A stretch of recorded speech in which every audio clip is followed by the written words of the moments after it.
굿모닝 여러분, 백봉기 목사입니다. 오늘도 주님과 함께 행화영. 오늘 말씀은 예레미야서 32장 4절입니다. 함께 읽어보겠습니다. 유다왕 시드기야는 갈대아인의 손에서 벗어나지 못하고 반드시 바벨론 왕의 손에 넘겨진 바 되리니 입이 입을 대하여 말하고 눈이 서로 볼 것이며. 아멘. 예레미야 선지자가 또다시 하나님의 말씀을 받았습니다.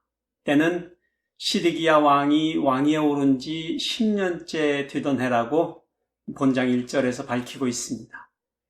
여호야긴 왕을 2차 포로로 바벨론 왕 느부갓네살이 포로로 잡아간 후에 시드기야 왕을 주전 597년에 세웠습니다. 그러니까 그가 다스린 지 10년째 되던 해는 주전 588년경일 것입니다. 그러니까 유다의 완전한 멸망 2년 전쯤인 것 같습니다. 예레미야 선지자에게 주어진 하나님의 말씀은 너무나 구체적입니다. 첫째로 시드기야 왕이 포로가 되리라는 것입니다. 유다 왕 시드기야는 갈대아인의 손에서 벗어나지 못하고 얘기하고 있습니다. 둘째로 시드기야 왕이 바벨론의 왕을 얼굴을 대면하게 되리라는 것입니다. 반드시 바벨론 왕의 손에 넘겨진 바 되리니 입이 입을 대하여 말하고 눈이 서로 볼 것이며, 입과 눈이 마주 본다는 것은 그가 직접 와서 그리 할 것이라는 표현이겠죠. 셋째로 시드기야 왕은 하나님께서 보호할 동안만 바벨론에서 살아 있을 것이라는 것입니다. 그가 시드기야를 바벨론으로 끌어가리니 시드기야는 내가 돌볼 때까지 거기에 있으리라 한 것입니다.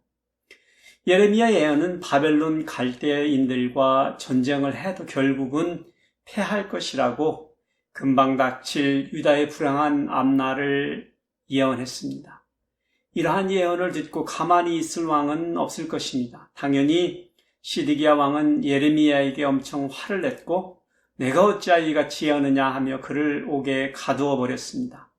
사실 아직도 건재하게 왕으로 살아서 통치하고 있는 사람의 면전에 대고 포로로 잡혀가리라고 예언하는 예레미야는 참 어리석어 보이기도 합니다. 센스가 없는 사람 같습니다. 그렇습니다. 예레미야 선지자는 하나님의 말씀에 대해서는 상식에 따르지 않고 진리에 따랐습니다. 하나님의 말씀을 가감하거나 변조하거나 그렇지 아니하고 받은 대로만 전했습니다. 자신의 생명이 위협받아도 옥에 갇혔어도 그리한 것입니다. 그가 그 시대의 유일한 참 선지자로 우리에게 각인되는 이유가 바로 거기에 있습니다.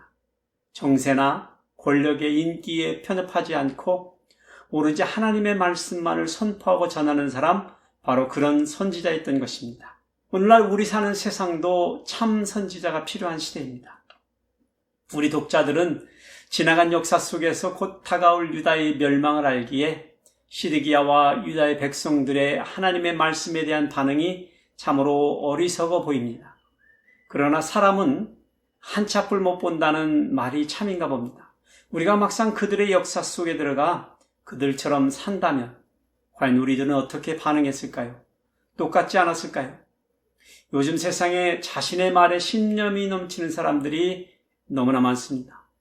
어떻게 저렇게 자신만만하며 어떻게 저렇게 확신에 차서 사는 것일까 궁금해지기도 합니다.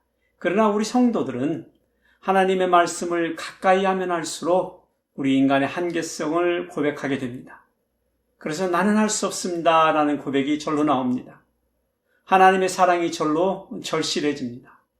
그럼 여러분, 우리의 생사화복을 주관하시는 하나님께 오늘 하루도 온전히 우리의 삶을 내어드리고 주님과 함께 동행하시기를 축복합니다. 행화영.